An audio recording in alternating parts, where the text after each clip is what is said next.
Bonjour à tous, c'est Zimbabwe. On se retrouve aujourd'hui pour une nouvelle vidéo de l'amour, pour donc les événements du 24 avril.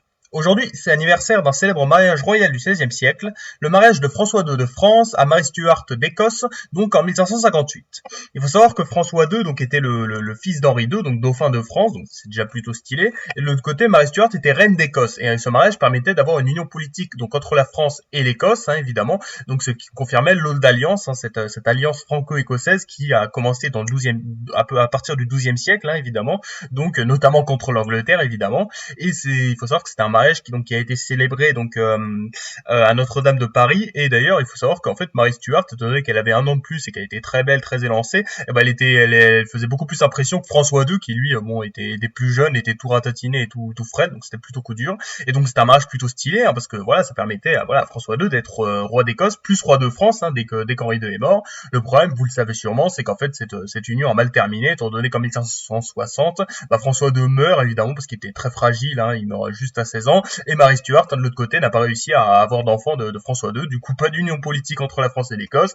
Marie est obligée de retourner chez elle. D'ailleurs, ça a été très triste parce qu'elle adorait la France. Et elle se retrouve en Écosse, alors qu'il y a plein de tensions avec la Réforme et avec Élisabeth Ier. D'ailleurs, Marie a fini par se faire couper la tête, donc coup dur pour elle. Mais donc voilà, un célèbre mariage à retenir. Aujourd'hui, c'est aussi l'anniversaire d'un événement plutôt triste qui a eu lieu dans l'Empire ottoman en 1915. C'est la rafle des intellectuels arméniens du 24 avril, donc à Constantinople. Et donc c'est dans cet événement que il y a eu des centaines de membres de l'élite arménienne, à Constantinople, qui se sont fait arrêter, par les autorités ottomanes. Et cet événement est considéré comme le début de ce qu'on a appelé le génocide arménien. Donc les Arméniens étaient une minorité ethnique chrétienne, évidemment, dans l'Empire ottoman. Et donc là, on était en pleine guerre mondiale, évidemment, les Turcs étaient en train de se faire battre, notamment par les Russes, et ils ont accusé donc les Arméniens d'être à la botte des Russes, et donc ça a été le début d'un grand génocide, évidemment, qui a fait plus d'un million de morts. Il faut savoir qu'encore aujourd'hui, la Turquie continue à nier ce génocide, même si la majorité des pays, me semble, le prouvent, mais après ça fait souvent polémique, le génocide arménien.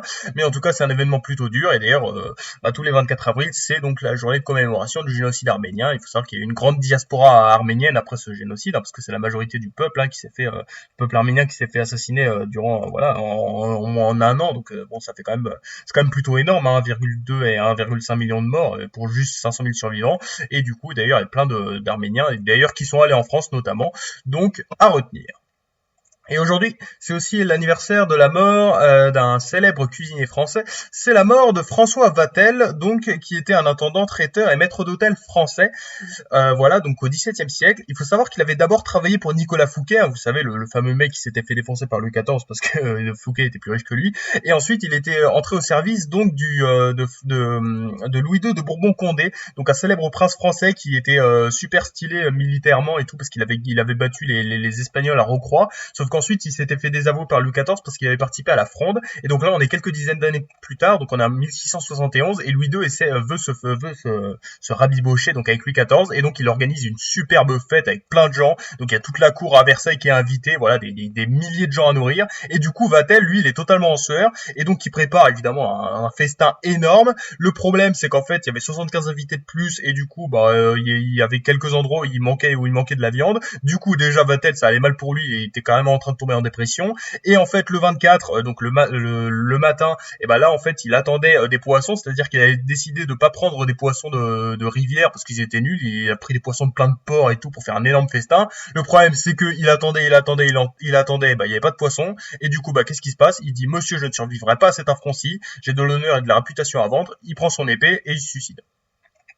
Voilà, et donc c'est un événement qui est extrêmement connu, évidemment, dans la cuisine française du XVIIe siècle.